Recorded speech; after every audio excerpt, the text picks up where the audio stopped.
आता पावसासंदर्भातील बातम्यांचा वेगवान आढावा घेऊयात।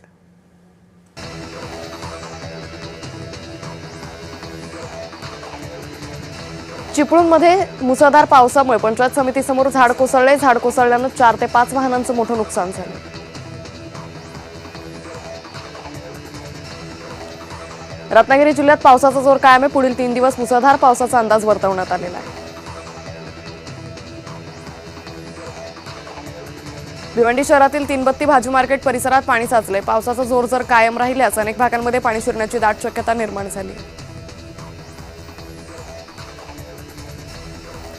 मीरा भाईंदरमधील राई गावात नारळाचं झाड कोसळले। धावत्या दुचाकीवर झाड कोसळल्यानं अपघात झालाय। अपघातात जखमी झालेल्या व्यक्तीचा उपचारादरम्यान मृत्यू झालाय।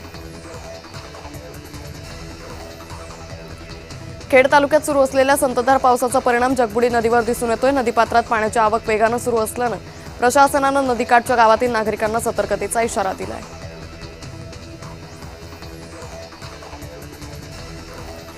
नवी मुंबईतील कोपरखैरणे इथे पावसामुळे भलं मोठं झाड कोसळलंय। झाड कोसळलं तेव्हा सुदैवानं कोणतंही वाहन अथवा कोणी व्यक्ती नसल्यानं मोठा अनर्थ टळलाय।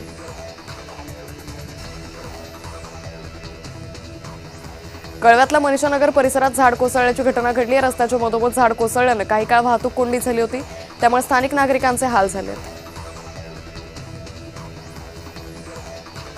कोल्हापुरातल्या करुळ घाटात दरड कोसळली आहे। घाट 4 चाकी वाहनांसाठी बंद करण्यात आलाय।